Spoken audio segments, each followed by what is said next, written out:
Hati tumbuh.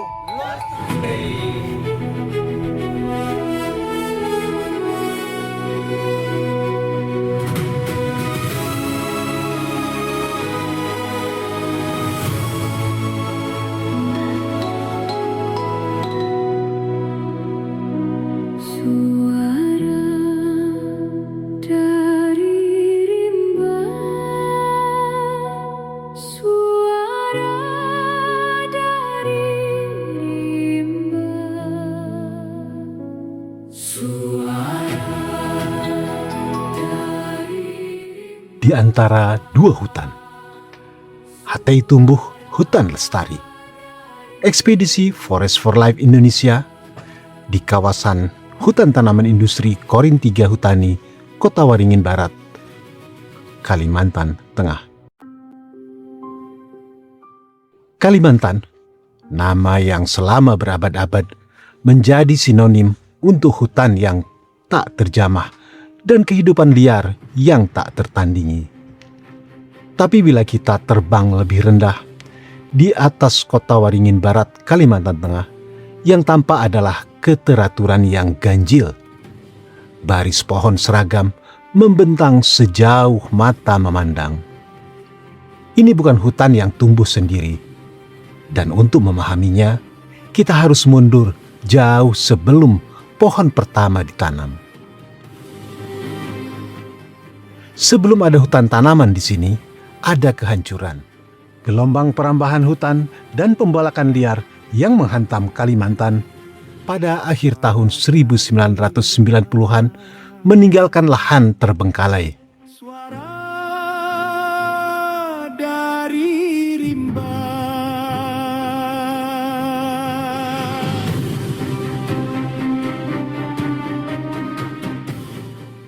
Gondol, terkuras, dan ditinggal begitu saja oleh para penebang liar yang menghilang bersama kayunya. Inilah kondisi lahan yang diterima PT Korin 3 Hutani ketika izin konsesi seluas 90.384 hektar diberikan pada tahun 1998. Bukan hutan primer yang dirobohkan demi industri, melainkan lahan rusak yang ditinggalkan dan kemudian ditanami kembali. Lebih dari 63.000 hektar kini telah hijau kembali. 15 juta bibit diproduksi setiap tahun. Rotasi 6 tahun yang tak pernah berhenti menghasilkan 1 juta ton wood chip dan pendapatan 105 juta dolar AS per tahun fiskal.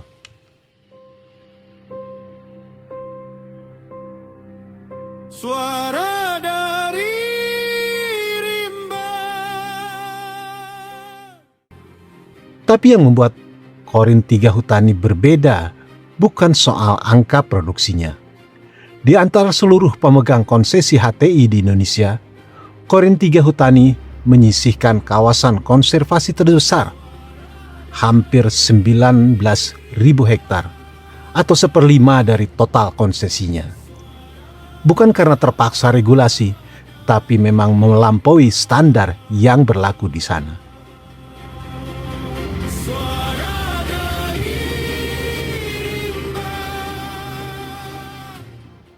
Di sana setidaknya 67 individu orang utan dirawat kelangsungan hidupnya, termasuk dikelola agar terhindar dari inbreeding, ancaman senyap yang membunuh populasi satwa konservasi lebih lambat tapi sama pastinya dengan perambahan.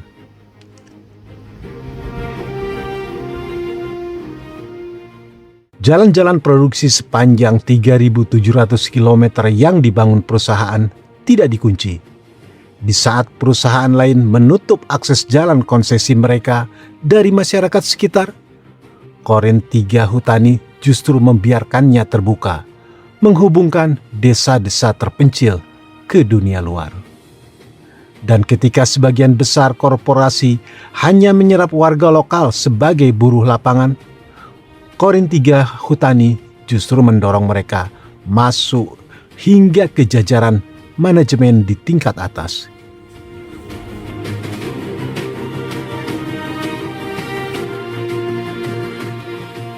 Ini bukan gambaran sempurna.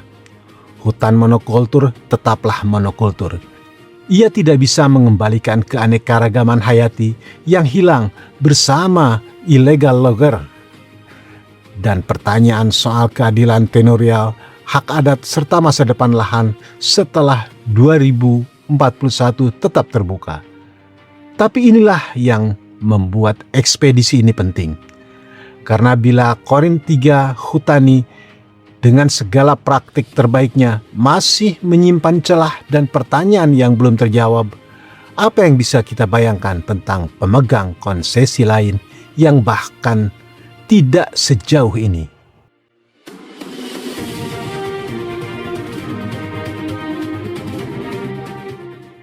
Forest for Life Indonesia datang ke sini untuk menyaksikan standar terbaik yang ada di industri ini dan bertanya, apakah standar terbaik itu sudah cukup? Dipersembahkan oleh channel Suara dari Rimba.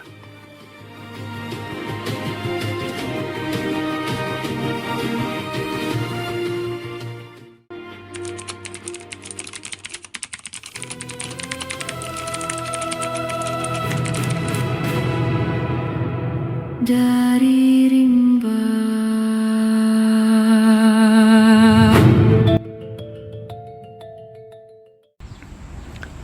Jumpa lagi pemirsa kita dalam kanal Suara dari Rimba, kanal yang khusus membicarakan tentang hutan dan kehutanan. Siang hari ini kita berada di tengah-tengah hutan, walaupun di tengah-tengah gedung. Ini ada camp, dan kita akan menggali tentang bagaimana pengelolaan hutan secara lestari, khususnya hutan tanaman industri. Saya bersama dengan Bapak Kim Hun. Selamat siang Pak Kim. Siang Pak. Beliau adalah pionir di dalam melaksanakan atau mengaplikasikan hutan tanaman industri. Dan yang menarik saat ini saudara, bahwa kita diharapkan pada pesimisme yang ada di industri kehutanan. Oleh karena itu, kali ini kami akan memberikan informasi kepada pemirsa bagaimana sebenarnya bisnis kehutanan pada saat ini maupun yang akan datang.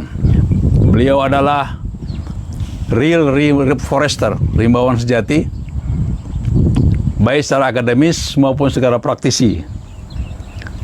Beliau punya pengalaman besar selama 40 tahun dalam bidang hutan tanaman. Pak Kim, saya menanyakan pertama yang sangat personal dan emosional. Pak Kim kan dari Korea nih. Ini tiba-tiba datang ke Indonesia ini mau ngapain gitu loh. Terima kasih Pak Adi. Sebenarnya bukan tiba-tiba ini. Waktu saya graduate school, saya dapat special lecture dari orang kehutanan, attaché kehutanan di Jakarta. Attaché Korea. Attaché Korea. Jadi waktu itu sudah punya orang attaché di bidang kehutanan. Itu cuma di dunia ini hanya di Jakarta saja, Indonesia saja. Jadi namanya saya masih ingat Mr. Choi. Memang atasan saya di sekolah. Beliau datang ke sekolah bikin special lecture. Isunya begini, di Indonesia ini harus ada plantation, afforestation. Jadi memang saya sendiri agak aneh, masa sekarang begitu banyak kayu, begitu punya natural forest, masa kita harus tanam? Tapi waktu itu Korea memang punya success story tentang tanamannya itu. Jadi di Korea zaman Perang Dunia, terus yang Korean War, habis itu memang di hutan kosong sekali Pak. Tidak ada sama sekali waktu saya anak kecil. Tapi begitu saya graduate school, kita sudah punya hutan. Udah kira-kira 20 tahun, ya 30 tahun gitu. Jadi di mana-mana punya kayu di Korea semuanya. Dulu memang gundul ya. Nah, tapi waktu saya sebelum datang tahun 80-an sudah sukses story Pak di Korea sendiri. Jadi kalau gitu Indonesia juga harus punya ya seperti ini HTI atau bagaimana. Ya saya kira begitu motivasinya. Jadi ada motivasi yang kuat. Ya. Ya, hanya berdasarkan informasi dari lecture ya. Ya, lecture itu. Hanya itu. Saya sangat itu. Iya. Tapi Pak Kim kenapa betul-betul punya motivasi dan apa sudah tahu nih kalau Indonesia begini saya bisa hadapi dan segala macam, sudah tahu belum? Justru saya tidak tahu sama sekali. Saya ingin datang Pak. Saya mau lihat mata saya sendiri itu. Kira-kira.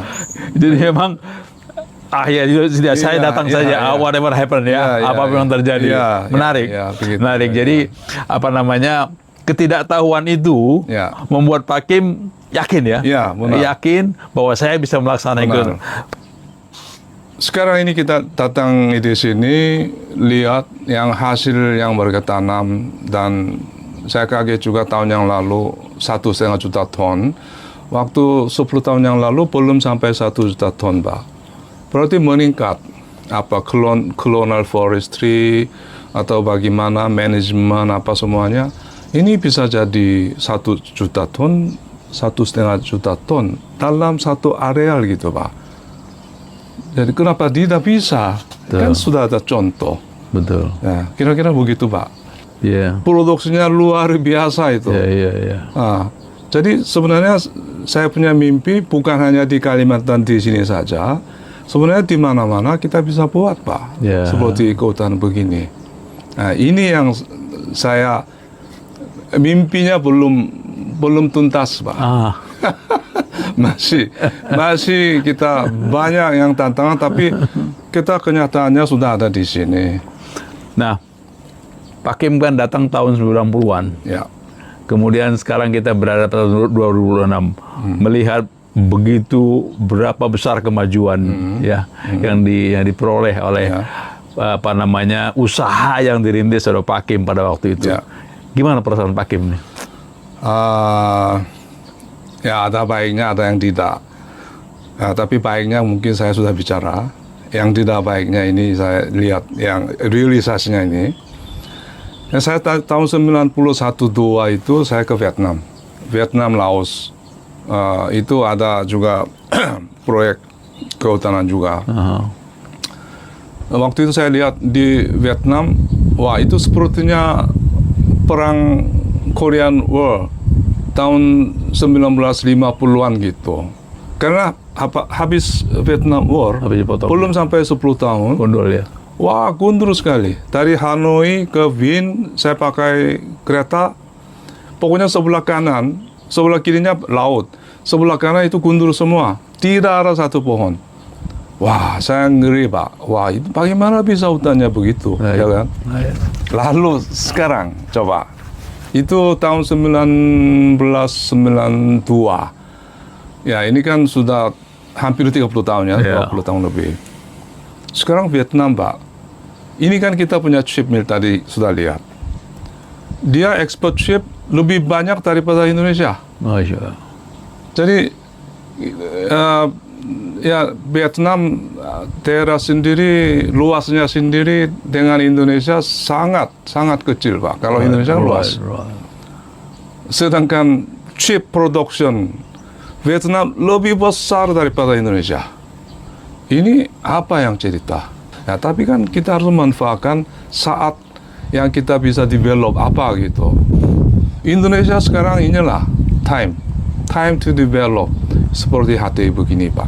Kira sebagai rimbawan yang betul-betul ingin melihat hutan Indonesia maju, kira-kira apa pesan Pak Kim nih ke dalam? Karena sudah kita lewat waktu dan pengalaman kita punya, saya kira yang satu-satunya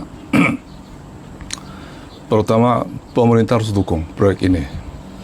Dukung secara serius, Pak. Itu yang pertama. Kalau pemerintah tidak serius seperti begini,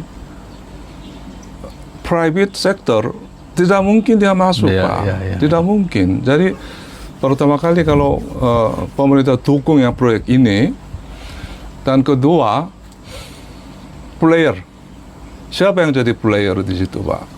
Tidak mungkin orang yang baru datang Indonesia main yang bidang ini. Tidak mungkin, Pak. Nah, sekarang sudah puluhan tahun kita bangun HTI ini kan sudah 20 tahun, hampir 30 tahun. Punya player masing-masing bidang. Ada sosial, ada teknik. Kita punya lab sendiri, Pak. Jadi klon itu juga setiap tahun beda-beda. Jadi kalau teknik saya kira tidak jadi masalah. Player, walaupun kita sudah jadi tua, kita masih punya mata, Pak. Masih punya pikiran. Kok tidak bisa manfaat gitu, Pak. Dan saya sendiri kalau mau rekomendasi yang kawan kita ya supaya masuk di sini jadi forester, buat HT segala macam, tidak berani, Pak, sekarang saat ini. Jadi harus kita kompak. Investor sama pemerintah, sama masyarakat, itu tiga-tiganya harus kompak. Itu makan waktu dan biaya memang. Tapi saya kira pasti jadi, karena sudah ada contoh. Kenapa nggak jadi? Ini selalu yang harapan saya demikian. Hari ini Suara dari Rimba mengunjungi PT Korin 3 Hutani untuk melihat sejauh mana sih setelah sekian lama PT KTH ini melakukan kegiatan pembangunan HTI tanpa merusak lingkungan, ataupun lebih tepatnya memperhatikan kondisi lingkungan dan sosial masyarakat sekitarnya. Kita melihat bahwa sepanjang sungai kemarin kita melihat masih ada hutan bakau yang sangat baik. Terus ada hutan-hutan yang dijadikan HCV, ya, jadikan kawasan lindung. Nah, ini juga memperlihatkan bahwa Korin 3 Hutani ini memperhatikan bukan hanya produksi, tapi juga memperhatikan mengenai kondisi lingkungan dan biodiversity di sekitar sini. Tentu itu semua dilakukan tanpa mengurangi kepedulian terhadap masyarakat sekitar. Sehingga ada kegiatan-kegiatan nantinya dengan masyarakat yang berkaitan dengan peningkatan kesejahteraan mereka, keterlibatan mereka di dalam pembangunan hutan, misalnya ada HTR, dan lain-lain. Ini yang menjadikan bagaimana Korin 3 ini bertahan sampai sekarang. Kalau melihat hutan seperti ini, saya nggak ada kekhawatiran ya. Sama sekali tidak khawatir ya, bahwa ekosistem terjaga ya, kemudian lingkungan baik ya, masyarakat pun bisa sejahtera. Bahkan konservasi juga akan tetap berjalan dengan baik. Yang kita khawatirkan kalau mereka yang tidak taat aturan sebenarnya, tidak taat aturan, tidak taat teknik, ya tentu akan malapetaka. Bayangin, yang ini ini bukan mimpi, Pak. Ini jangka waktu hanya 20 tahun. Dan itu pun dalam 20 tahun banyak improve-nya. Karena kita clonal forestry, ambil klon yang mana yang lebih cocok di masing-masing daerah. Jadi ini yang clonal test forest actually. Jadi ya kita bisa tahu lah, sekarang kita di mana, areal ada, kita bisa tanam. Yang dari sini kita sudah proven. Itu areal juga tidak perlu luas, Pak, sebenarnya. Ya kan? Kita di sini real tanaman mungkin 60.000 hektar. Tapi kalau bagi Indonesia 60.000 itu kecil. It's nothing. Nothing lah. Jadi di 60.000 di mana-mana ada seperti hutan begini, ya sudah aman lah. Itu kan isu-isu ini kan tadi Pak Hadi bilang bukan nasional tapi global. Global. Jadi kita ada investor juga sih, dan lingkungannya yang kita punya, ya kan. Pokoknya intinya bagaimana kita melihat kondisi seperti ini, meyakinkan bahwa di sini suatu tanaman itu Menjanjikan. Optimistik. Pemirsa, hari ini kita akan membahas bagaimana mengaktualisasikan konsep pengelolaan hutan lestari. Di tengah sikap tidak adanya kepedulian stakeholder terhadap pengelolaan hutan lestari ini, maka kami hari ini akan membuktikan bahwa ada perusahaan yang mampu mengaktualisasikan pengelolaan hutan lestari. Korintiga Hutani adalah suatu perusahaan hutan tanaman industri yang fokus kepada pengelolaan hutan berkelanjutan, pelestarian lingkungan, serta pemberdayaan masyarakat. Secara operasional, mereka mulai tahun 1988 dan sampai sekarang mereka tetap eksis dalam pengelolaan hutan. Kita akan berbincang-bincang dengan Dr. Park Chong Myung. Pak Park, sebagai dirut utama di perusahaan ini, kira-kira dari pohon yang begini indah, kira-kira bisnis apa yang Pak Park bisa jelaskan kepada kami sehingga betul-betul bisa menggugah setiap orang yang berusaha tentang hutan dan kehutanan itu mau berbisnis tentang kehutanan. PT Korintika Hutani itu bisnis utamanya itu hutan tanaman industri untuk pulp. Jadi yang hasil tanaman ini kita itu manfaatkan untuk pulp. Jadi sehingga sekarang kami itu nanam dan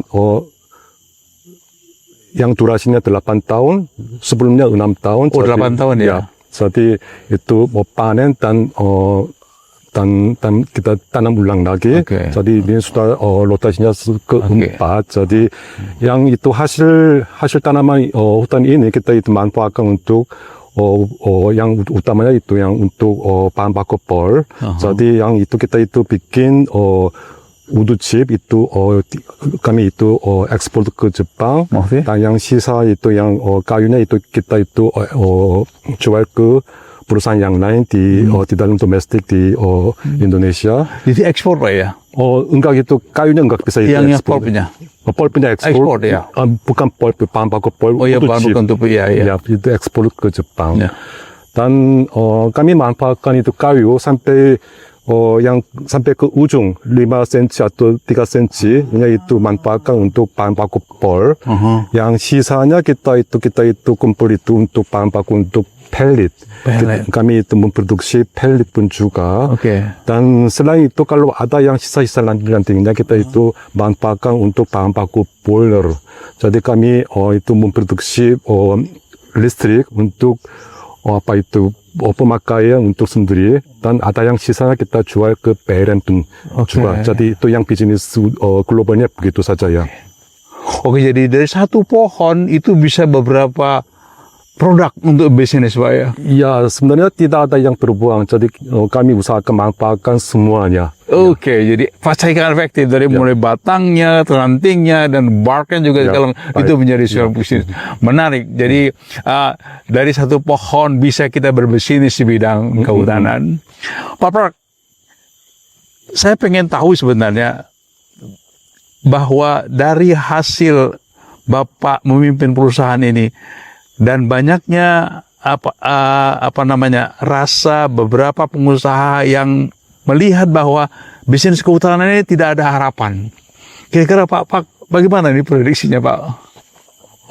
sebenarnya produksi PT Korintika Hutani cukup terang, itu cukup bagus. Ya, tapi mulai yang pertama kami pun juga agak susah karena investasi yang itu yang besar, tapi kita bisa yang itu bisa panennya itu setelah tanam 6 tahun atau 8 tahun. Dan selama yang pertama itu 6 tahun 8-nya hanya investasi terus, dan setelah itu kami baru bisa manfaatkan hasil tanamannya. Iya. Tapi itu pun juga yang pertamanya produktivitinya kurang bagus. Aha. Jadi tapi kami itu mengekalkan yang productive plus dengan cara jadi kami sudah jadikan sudah stabil. Jadi kami yang bisnis di depannya cukup bagus, tapi sampai saat ini agak ada yang Jadi Bapak optimis Pak ya? oh ya betul. Optimis untuk hutan tanaman ini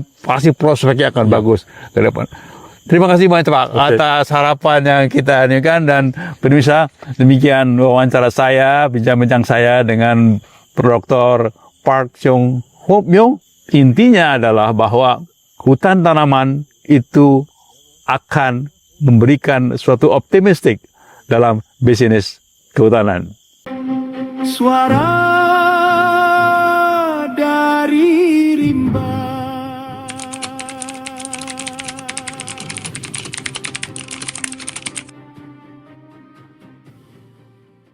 Pemirsa, hari ini saya berbincang-bincang dengan manajer perencanaan perusahaan Korintiga Hutani, Bapak Redi Sugiharto, Pak Redi? Sugihartono. Sugiharto.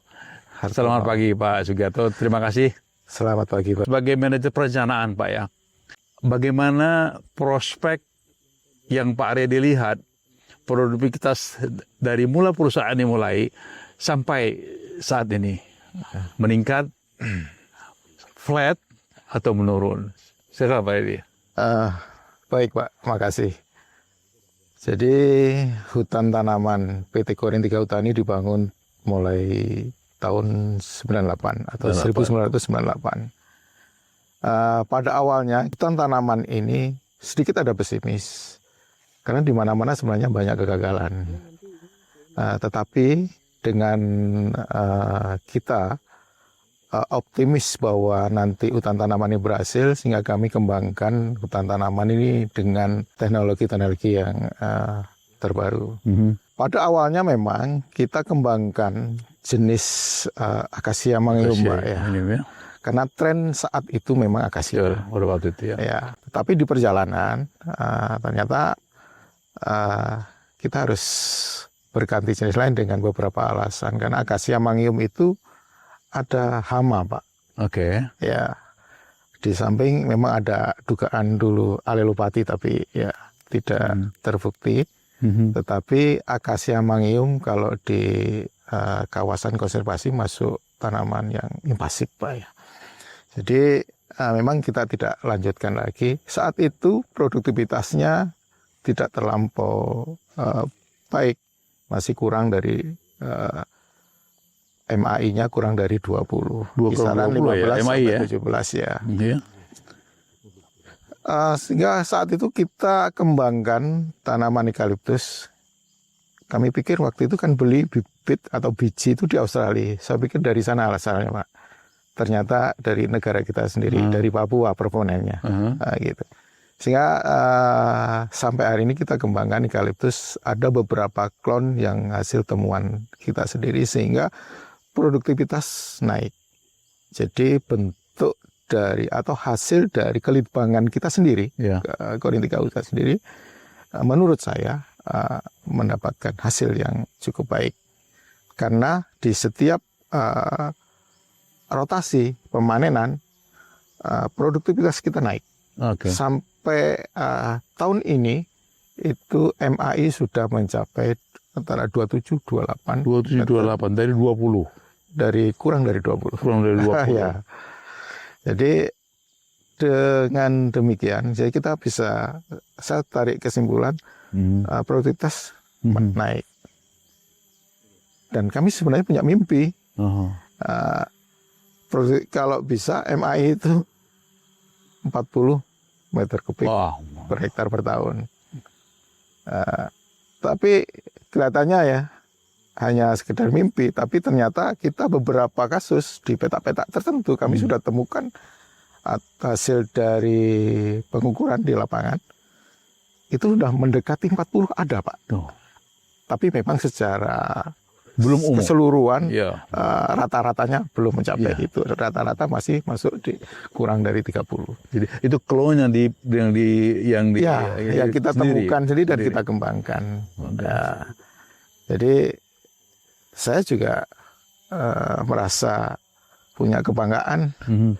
ikut dalam bagian Ya. pembangunan hutan tanaman yang cukup baik ini.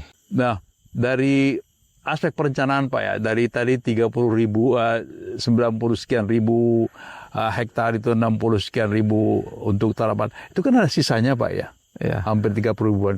Itu buat apa Pak? Begini, tidak seluruh lahan yang kami kelola di penataan area kerja itu 100% kami bisa tanam. Tanam untuk HTI. Ya, jadi sebagian lahan itu ada area yang tidak efektif, misalkan dari cekungan-cekungan, kemudian ada batu-batu, misalnya seperti itu juga masuk kategori area tidak efektif. Dan ada kurang dari 5% itu masih dikuasai masyarakat, Pak. Oke. Ya, itu masih bagian daripada sosial konflik yang kebetulan belum bisa kami selesaikan. Itu tapi progresnya cukup baik. Jadi kecil sekali, kurang dari 5%. Kurang lebih mungkin 3%-an. 3%. Hanya segitu saja yang kita bisa tidak kelola.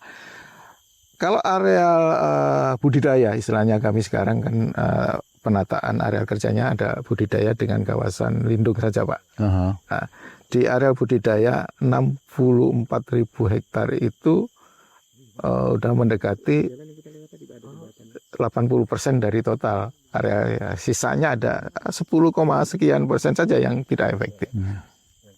Nah, kan Pak kita real ya bahwa dimanapun itu hutan tanaman pasti ada konflik dengan Betul. konflik apakah terhadap masyarakat. Ya, benar ya. Nah, tadi Bapak mengatakan kurang lebih 3% ya. Ya. Ada Bapak bukan konflik ya, ada sekitar bersinggungan dengan masyarakat. Ya. Kira-kira Pak Redi sebagai manajer, bagaimana Pak Redi bisa meredam konflik ini sehingga tidak ini?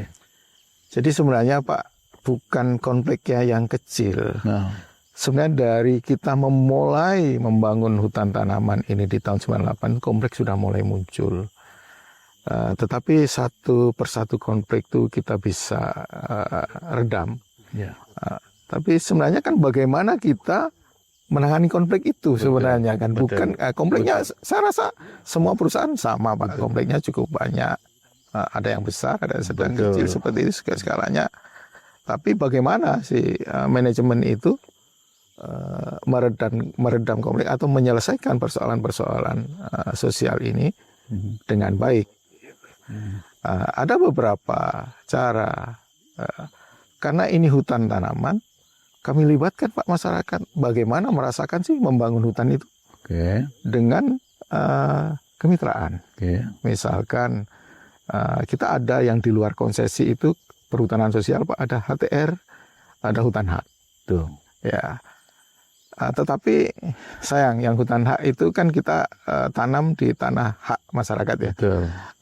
Sementara sekarang ada perkembangan kelapa sawit dan sebagainya. Ya.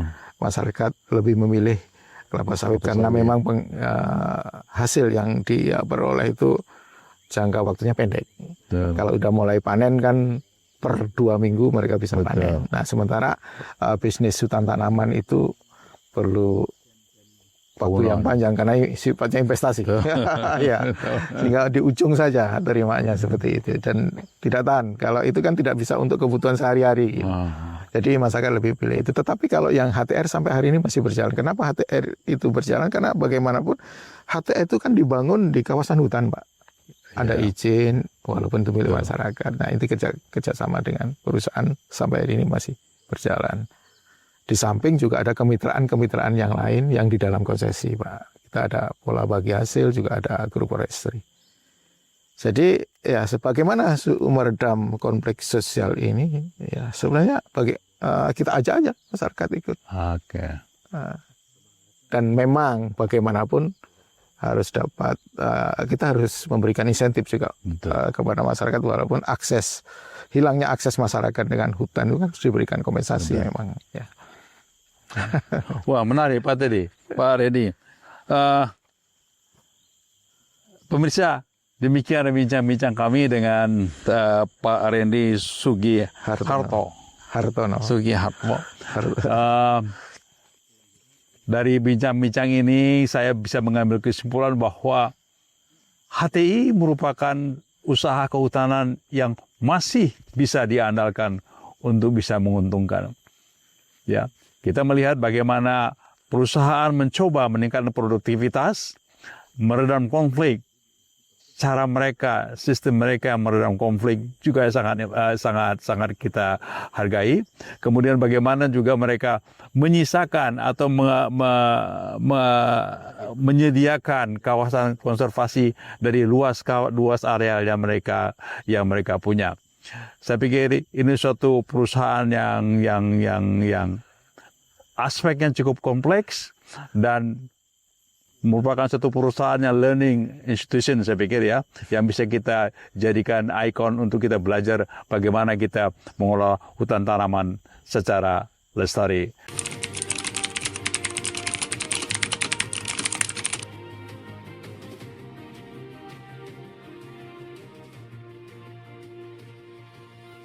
Selamat siang pemirsa, kembali dengan suara dari Rimba. Ini saya sedang bersama Mbak Mega nih, yang akan bercerita mengenai bagaimana persemaian ini dibangun. Siap. Terus jenisnya apa sih gitu kan? Oh iya. Supaya kita melihat persemaian ini begitu luar biasa nih, luas, cukup luas nih, berapa ribu.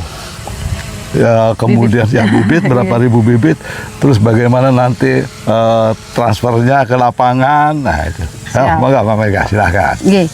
Jadi kita memproduksi bibit jenisnya eucalyptus pelita Pak di sini. Terus kemudian dari eucalyptus pelita itu kita juga ada beberapa nomor bibitnya. Jadi kita yang untuk kita kirim ke lapangannya itu ada 6 nomor bibit yang kita udah punya dengan proses sistem stek. Terus kemudian kita juga ada prosesnya dari mulai karena kita kan sudah sistem vegetatif ya Pak, udah dengan sistem stek. Jadi kita punya indukannya sendiri. Kemudian dari indukan itu kita potong pucuknya, kemudian kita tanam di propagation tempat perakaran atau di GH-nya. Kemudian setelah itu kita transplanting ke media di sedet areanya, baru kemudian kita kirim ke open area. Nah sekarang kita posisinya berada di open area. Ya. Ini setelah berarti dari sedet area. Betul, dari sedet area dari proses sapi, kemudian ke open area. Di open area ini kita pelihara dulu Pak selama 2 minggu, 2 bulan maaf, selama 2 bulan. Setelah 2 bulan baru kita lepas ke lapangan. Lapangan ya. Betul. Jadi itu umur dari mulai tadi klon pertama itu sampai dengan siap ke lapangan berapa? 3 bulan Pak. 3 bulan. Iya, jadi ada proses 2 minggu di GH atau di greenhouse-nya, kemudian ada proses 2 minggu ada di shaded areanya, proses transplantasi, kemudian ada 2 bulan di open areanya. 2 bulan ini itu kenapa 2 bulan? Ya, karena ada proses Pak. Jadi yang pertama 1 minggu setelah keluar dari SA atau shaded area itu kita harus jarangkan. Karena proses di dalam shaded area itu kita rapat posisi bibitnya Pak. Jadi kita tanam dalam bentuk satu frame itu berisi 96 itu full. Nah setelah 1 minggu di open area kita jarangkan supaya bibitnya lebih punya space untuk berkembang. Kemudian setelah berumur 1 bulan kita lakukan seleksi berdasarkan grade ketinggian. Jadi nanti kita sudah ada proses pemupukan di shaded area Pak. Di open area tidak ada lagi proses pemupukan. Hanya penyiraman aja. Betul. Jadi tapi kan karena pemberiannya masih manual, jadi kadang-kadang ada nih Pak yang mungkin kelewatan atau apa. Nah itu ada seleksi grade ketinggian. Di saat seleksi grade ketinggian itu yang tinggi bersama dengan yang tinggi, nah yang rendah baru kita aplikasi pupuk begitu. Sehingga nanti pas di usia 2 bulan ketinggiannya bisa seragam seperti ini Pak. Ini kan sudah mulai seragam Pak. Sudah mulai seragam. Ini karena sudah melalui seleksi ketinggian. Jadi ada seleksi lagi ya. Betul. Nah setelah ini kira-kira begitu siap tanam ke lapangan, disiap lepas ke lapangan itu tingginya kira kira-kira berapa senti ya? Rata-rata ketinggian kita yang kita bisa lepas itu di 25 sampai 35. Oh. Ya. Jadi seperti ini Pak, ini standar ada ketinggian. Ini kan sudah mulai merata di ukuran 30 sudah gitu, kita sudah mulai siap untuk packing. Oh ya. Jadi treatmentnya seperti itu ya? Nggih, jadi sudah mulai rata dan kita mulai bisa pilih. Nanti itu ya. Jadi treatment ini ya, penyiraman ini sampai dengan berapa kali itu dalam satu hari? Kalau itu tergantung cuaca Pak. Jadi kalau ini kan cuacanya mendung tidak, hujan tidak, panas juga tidak. Jadi agak mendung-mendung hangat gitu kan Pak. Biasanya kita siram 2 kali saja. Tapi kalau pas suhunya benar-benar panas gitu bisa sampai 3 kali kita penyiram.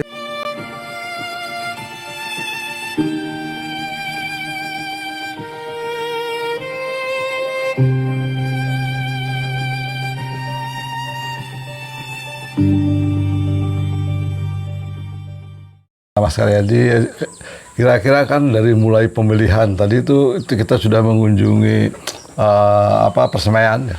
Dari mulai pohon induk, kemudian bagaimana treatment yang dilakukan di persemaian, kemudian sampai dengan nanti adaptasi mengenai cahaya, intensitas cahaya dari shaded area, kemudian ke open area sampai dengan pelepasannya. Mungkin bisa diceritakan mengenai penggunaan klon unggul ini. Jadi upaya perusahaan untuk menjaga kaitannya dengan produktivitas hutan tadi sudah banyak kita jelaskan juga, ada bagian masing-masing. Yang pertama kaitannya dengan pemilihan klon unggul yang dipilih berdasarkan kaitannya dengan pertumbuhan, kualitas dan perkembangan batang yang baik dan bisa beradaptasi dengan lingkungan sekitar ini Pak. Dan juga yang kedua kaitannya dengan pengelolaan persemaian yang standar seperti yang dijelaskan oleh Bu Mega tadi. Mulai dari pemilihan vegetatif yang baik sampai dengan nanti dia pemeliharaan bebas dari hama dan penyakit, dan sehingga sampai bibit itu siap tanam. Nah itu juga menjadi faktor penentu juga agar nanti produktivitas kita juga bisa naik Pak, atau tinggi. Terus untuk di PT Korin 3 Hutani ini sendiri Pak, kita menerapkan sistem full paket. Nah, ini saya jelaskan terlebih dahulu Pak ya, karena sistem ini, sistem full paket ini hanya ada di PT Korin 3 Hutani saya rasa. Dan ini kami mulai menerapkan pada tahun 2022 sampai sekarang, dan itu hasilnya cukup baik dan cukup signifikan untuk kaitannya dengan perkembangan di produktivitas kita. Jadi saya jelaskan sedikit. Sistem full paket itu Pak, kita di sini ada 9 vendor. Vendor itu kita wajibkan untuk mengelola kegiatan panen sampai dengan kegiatan pemeliharaan. Nah, jadi kita nggak masing-masing. Sebelumnya kita masing-masing, ada produksi sendiri, tanam pelihara sendiri, mungkin pengelolaan lahan sendiri. Nah, untuk saat ini kita jadi satu. Jadi mulai penanaman sampai dengan pemanenan gitu. Iya, jadi mulai dari nanti dia kita mulai panen Pak ya. Kita mulai dari panen. Nanti setelah panen itu penanaman. Nanti setelah penanaman pemeliharaan. Nah, nanti maju ke lanjut ke panen lagi. Nah, itu dilakukan oleh satu kontraktor atau satu vendor yang sama. Nah, jadi 9 vendor kita ini kita wajibkan untuk menerapkan sistem full paket, dan ini sudah berjalan dengan baik. Jadi pembagiannya hanya wilayah ya? Ya, kurang lebih nanti untuk pembagiannya wilayah masing-masing di setiap vendornya. Nah, jadi dengan sistem full paket ini kita tujuan utamanya yaitu efisien untuk kegiatan produktivitasnya Pak. Terus yang kedua kaitannya dengan efisien biaya. Nah kok bisa? Nah kaitannya dengan produktivitas dengan sistem full paket ini Pak, kita kan semua hampir semi mekanis Pak ya. Mulai dari tebang sudah pakai sharehead, kita menggunakan ada satu unit kita menggunakan harvester, dan yang menggunakan tenaga manusia atau ibaratnya manual itu hanya dipotongnya saja sementara. Nah seperti itu. Jadi saya jelaskan. Yang pertama kaitannya dengan efisien waktu dulu Pak.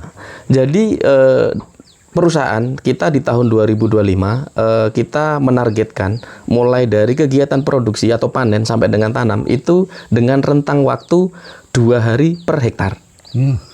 Nah, jadi perhitungannya seperti itu. Jadi contoh kita punya lokasi areal 20 hektar. Jadi dia harus 40 hari itu sudah selesai panennya plus tanamnya. Oke. Nah, jadi kita efisien di waktunya. Jadi produktivitas juga otomatis naik. Nah, itu yang pertama. Yang kedua, itu kita bisa menekan pertumbuhan gulma. Jadi ini sejalan, Pak ya. Jadi kalau seandainya kita produksinya cepat, ya kan, produksinya berjalan dengan baik, clean, bersih, otomatis pertumbuhan gulma juga bisa ditekan. Karena apa? Produksi berjalan, namanya kita full paket ya. Produksi berjalan, produksi dapat 50%, ya kan? Tim tanamnya itu dari satu kontraktor itu sudah mengikuti untuk melakukan persiapan lahan. Jadi gitu. Iya, jadi pertumbuhan gulmanya itu tidak sempat naik atau naik signifikan. Memang di beberapa tempat ada yang lahannya mungkin agak basah, Pak ya. Tapi itu juga tidak terlalu berarti. Jadi kita bisa menekan biaya kaitannya dengan persiapan lahan tadi untuk pembersihan gulma di awal. Jadi untuk kontraktor setelah produksi tadi itu juga dia langsung dilakukan penanaman dengan teknis dan standar yang sesuai dengan SOP perusahaan tadi, Pak ya. Nah, dan itu untuk di kontraktornya kita wajibkan untuk di bulan pertama itu tanaman wajib hidup atau tumbuh 100%. Nah, di tahun kedua itu kita upayakan ya kematian kurang dari 10%.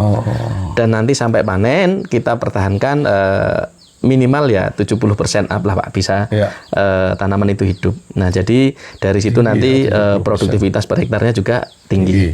Nah, setelah tanaman nanti itu selesai, kita lakukan perawatan intensif, Pak. Perawatannya itu yang pertama kaitannya dengan pengendalian gulma. Yang pertama, Pak ya, pengendalian gulma itu kita sudah ada schedule-nya, setiap lokasi, setiap areal kita sudah ada jadwal masing-masing. Dan kita melakukannya berdasarkan dengan jadwalnya itu. Jadi kita nggak boleh lewat. Karena apa? Contoh salah satu kasus, kita terlambat dalam melakukan kegiatan pemeliharaan. Gulma tumbuh. Yang pertama, otomatis kita untuk keluar biaya lebih tinggi. Betul. Dan gulma itu merupakan inang untuk hama dan penyakit juga, Pak. Betul. Nah, dari hasil penelitian dari R&D, gulma yang di lapangan itu juga salah satu penyebab atau inang. Nah, untuk menimbulkan hama dan penyakit.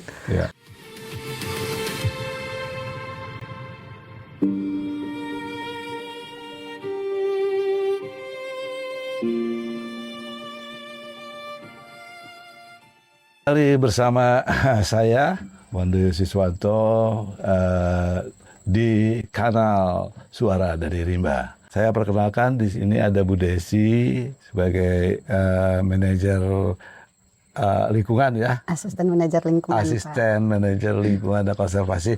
Kenapa Korin 3 Hutani ini tertarik untuk melakukan kegiatan konservasi? Gitu.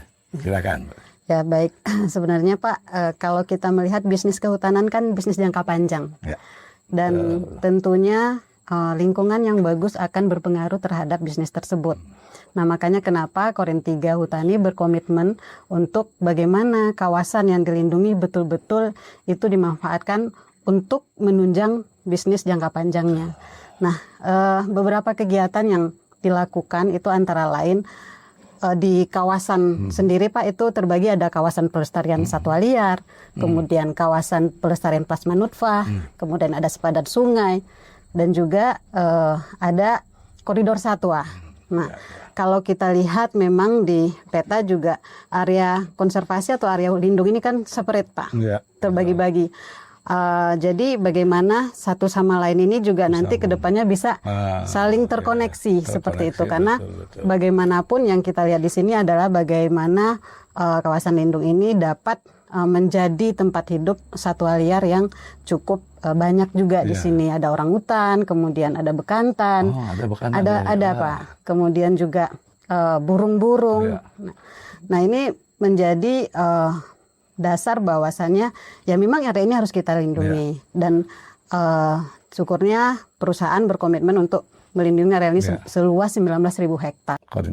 Sampai sejauh ini sudah beberapa kegiatan dikerjasamakan juga, Pak, seperti sebelumnya Yayasan Orang Utan ya sudah banyak juga mengambil data, kemudian monitoring bersama seperti itu.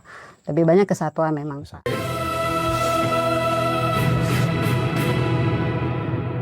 Dari rimba.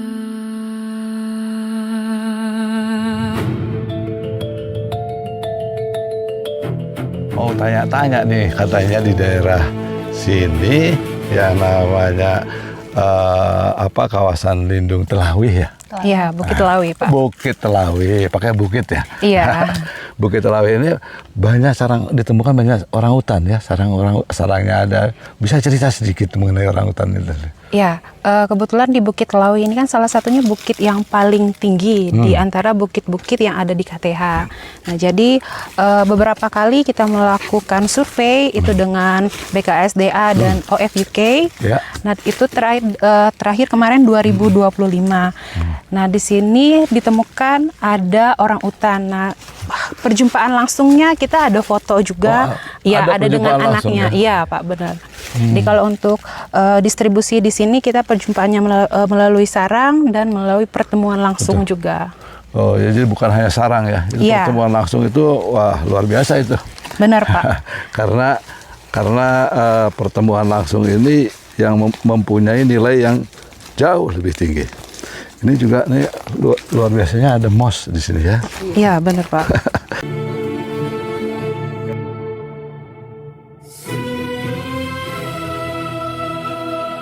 120 kilo jalan X-nya HPH kita serahkan Kabupaten Lamandau yang sekarang menjadi jalan kabupaten.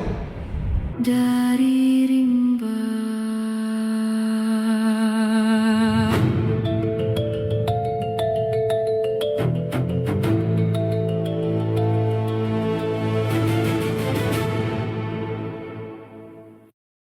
Pemirsa, kembali dengan suara dari rimba. Nah, sekarang kita sedang berada di tengah-tengah HTR ya. Ya, HTR-nya ini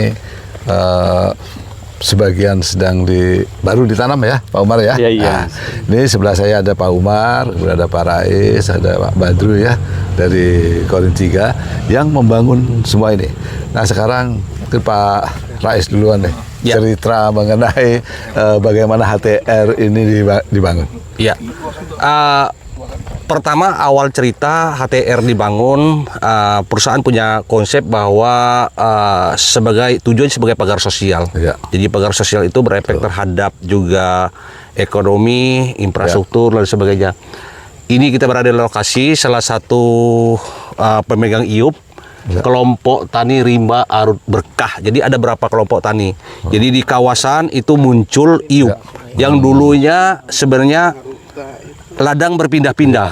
Ya, ladang berpindah-pindah di sekitar perusahaan, di areal perusahaan, di desa-desa. Nah, yang berbatasan dengan HTI, PT Korin 3 Hutani. Nah, sehingga areal yang tersisa yang berbatasan dengan desa, yaitu kita manfaatkan dengan bentuk program kemitraan dengan IUP HTR maupun hutan hak perhutanan sosial. Terutama yang di wilayah kawasan, tentunya kita mengakomodir dengan izin perizinan dan sebagainya. Dan di lokasi ini adalah daur keberapa, Pak? Kedua. Mau ketiga ya. Jadi sudah berapa tahun nih Pak? Ini Pak Umar? Sudah 15 tahun ini. 15 tahun. 15 hampir 15 mau ke 20. Oh, ya. 20 yang ke 20-nya mau ke daur berikutnya, daur ketiga. Ketiga ya. Secara manfaat ekonomi jelas bermanfaat. Karena tanahnya punya masyarakat, dilegalitaskan oleh masyarakat. Terus kita hanya kerjasama MOU bantu bibit, bantu infrastruktur dan tertuang dalam MOU. Jadi sifatnya tidak bagi hasil, tetapi di sini $7 ya, $7 per ton. Oh, jadi langsung dibeli oleh perusahaan ya? Ya, beli oleh perusahaan. Jadi ini jaminan pasarnya jelas Pak ya? Nah, ini karena biasanya ini orang menanam, misalnya ada sengon, nanam apa segala macam, mau dijual kemana nih? Nah, itu kan ya. Nah, sekarang ini dengan HTR yang ada di Korin 3 ini adalah sudah jelas pasarnya, sehingga kita tidak khawatir ya masyarakat. Ya, sambil jalan. Masih Pak, kita lihat sambil lihat ini. Terima kasih. Selamat pagi menjelang siang. Jadi saya berterima kasih pada perwakilan dari masyarakat Kelurahan Pangkut yang pada saat ini ada kerjasama dengan PT Korin 3 Hutani yang membimbing dan membina masyarakat, sehingga masyarakat saat ini untuk perekonomian agak meningkat dari yang sebelumnya. Karena adanya tanaman kayu industri pada saat ini, karena masyarakat itu kayu ini akan menjanjikan untuk masa depan. Kenapa menjanjikan untuk masa depan? Karena jelas bahwa pemasarannya ada dan tidak akan mengecewakan masyarakat pada saat ini. Jadi betul-betul menguntungkan masyarakat untuk Kelurahan Pangkut di Kecamatan Arut Utara, Pak. Karena nama saya Pak Badrul Salam, kebetulan saya membidangi di perhutanan sosial. Nah, di Korin 3 Hutani kami telah membina kelompok masyarakat di HTR terutama, atau sekarang yang namanya perhutanan sosial. Kami untuk sekarang sampai saat ini ada 7 kelompok tani hutan yang sudah bekerja sama dan sudah kami bina mulai dari tata batas, pengurusan legalitas seperti RKT, kemudian memasuki penebangan kita uruskan dengan VLK, verifikasi legalitas kayu juga. Karena untuk sekarang pangsa pasar ya minimal harus ada sertifikasi tersebut. Dan alhamdulillah untuk di HTR kami sudah 2 kali daur panen dan telah menyumbang ke negara kurang lebih ada 600 juta untuk tahun 2024 dan 2025. Jadi di samping kita membina masyarakat, kita juga melaksanakan terkait perlindungan hutan, terus masyarakat seperti MPA, masyarakat peduli api juga minimal ya mereka juga harus tahu. Walaupun nanti secara intinya untuk MPA-nya nanti bekerjasamanya dari Korin 3 dengan desa. Untuk kelompoknya itu karena sebagian masyarakat yang kelompok tersebut adalah masyarakat desa. Jadi masyarakat juga sangat diuntungkan dengan adanya kerjasama ini, seperti infrastruktur, jalan menuju akses ke kota sekarang sudah dengan adanya kerjasama jadi diperbaiki. Setiap ada jalan rusak biasanya mereka melakukan mengajukan proposal ke kami seperti jalan di mana. Jadi kami pun merespon melalui CSR tersebut. Ini kira-kira sampai berapa orang? Kalau untuk keluarga, ya, kalau untuk di kelompok tani itu memang ada persyaratannya dari Balai Perhutanan Sosial di situ. Ada maksimal itu adalah 10 hektar. Jadi untuk di Rimba Aruta Berkah kebetulan yang sini ada SK izinnya itu sekitar ada 60-an orang. Jadi untuk luasnya ada 1.267 rata-rata untuk luas. Untuk yang itu kemarin ada sekitar 11 hektaran per orangnya. Jadi hal tersebut juga masyarakat kita juga tawarkan. Setelah adanya kerjasama dengan masyarakat pun bisa untuk bekerja di lahan tersebut, di lahannya sendiri. Dan kita tawarkan apabila mereka bersedia, ayo kita menanam. Ini menanam di tanahnya sendiri, tapi dari perusahaan kita bayar.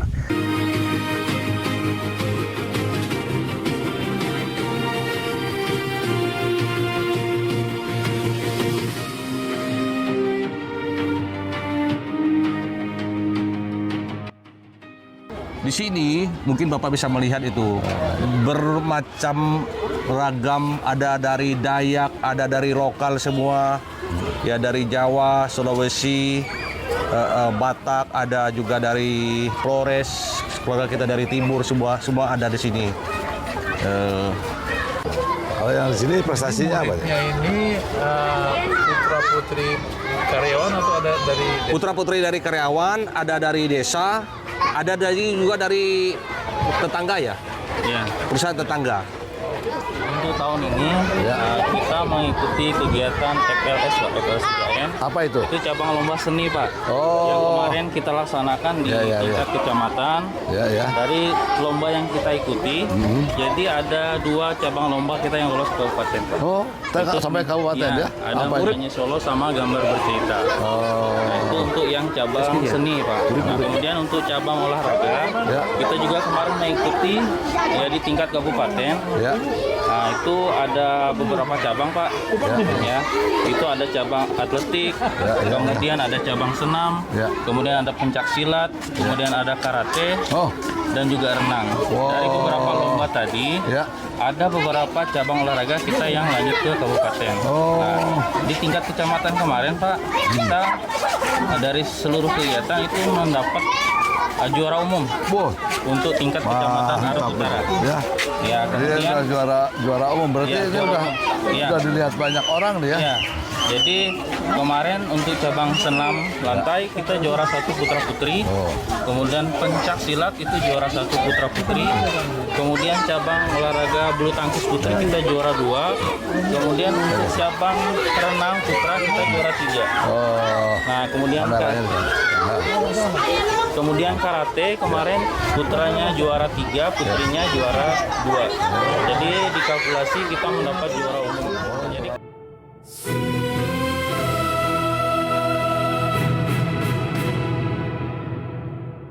ini saya bersama teman-teman rimbawan, the real rimbawan ya, yang ada di lapangan, karena ini apa, the true and real rimbawan itu adalah mereka yang ada di lapangan.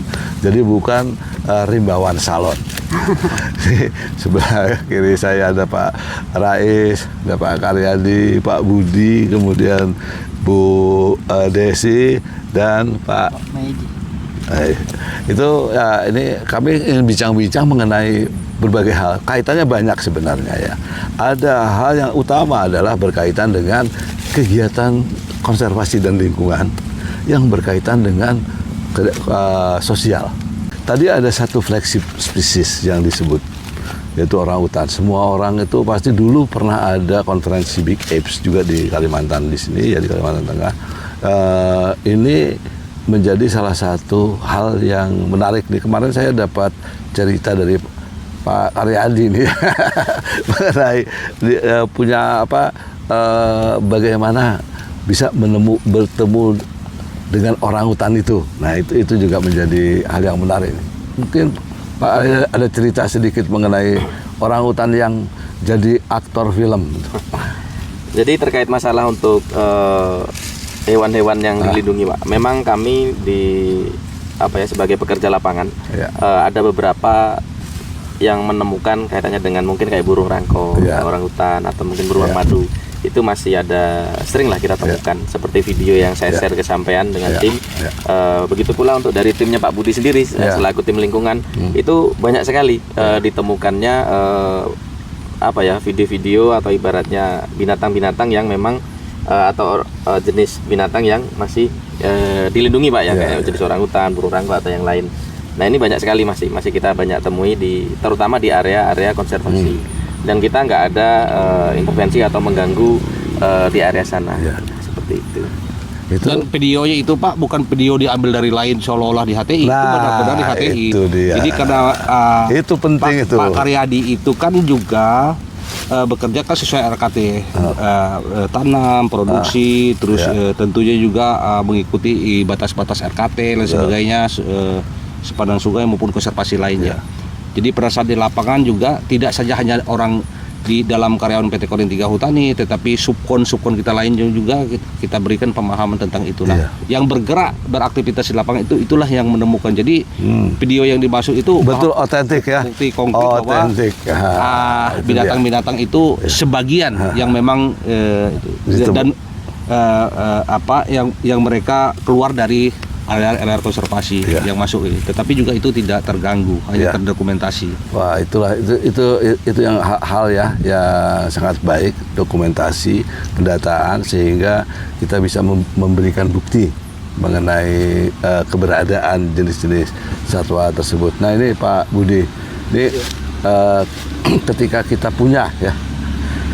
punya data mengenai jenis satwa-satwa dilindungi, apakah cuma dibiarkan dikonservasi aja? Ini gimana nih? Jadi komitmen PT Korin 3 Hutani ini terhadap konservasi biodiversitas ini memang cukup tinggi. Ini dibuktikan dengan salah satunya adalah alokasi di dalam tata ruangnya. Tata ruang HTI kita itu ada 94.000 ruas area konservasi kita mengalokasikan untuk kawasan lindung. yang notabene itu habitat biodiversitas itu sekitar 20%. 20% ya, masuk akal. Itu dari tahun 2010 sampai dengan sekarang itu ada peningkatan. Kalau tahun 2010 itu sekitar 10%, terus kemudian tahun 2023 itu sekitar 18%, 19%, yang terakhir di RKU terakhir ini sekitar 20%. 20% dari 94 ribu. Nah, alokasi tata ruangnya yang di kawasan lindung itu kita mengajunya kepada peraturan P8 tahun 2021. Jadi di P8 itu sudah ditetapkan kriteria-kriteria apa saja yang memenuhi sebagai kawasan lindung. Ya. Nah, yang tadi Bapak Wani bilang tadi KPPN. Nah, KPPN itu salah satu adalah kriteria yang diatur di P8. Ya. Jadi di dalam kawasan lindung kita itu ada beberapa jenis KPSL, terus kemudian sepadan sungai, ya, KPPN, terus kemudian koridor satwa. Itu mungkin Bu Desi ada yang ingin disampaikan?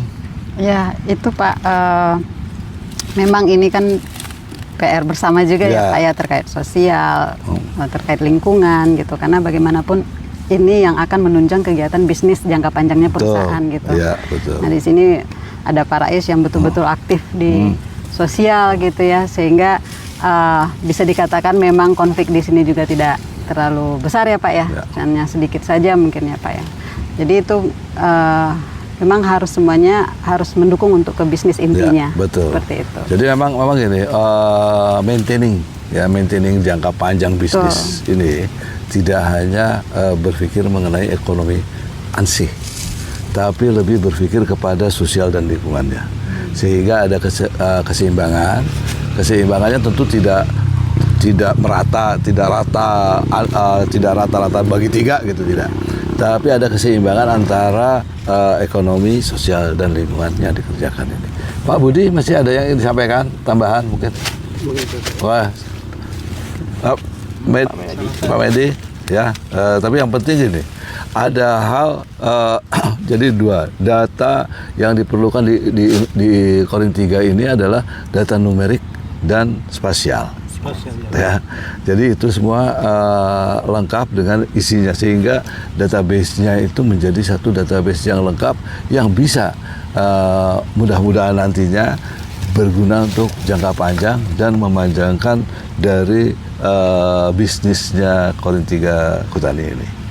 Pemirsa, demikian bincang-bincang kami berkaitan dengan lingkungan, konservasi, dan sosial di Korin 3 Kutani pada sore ini, sore yang cerah, dan kita dipikir kita kenapa kita tetap bersemangat di sini, karena di belakang kita ada danau. Terima kasih.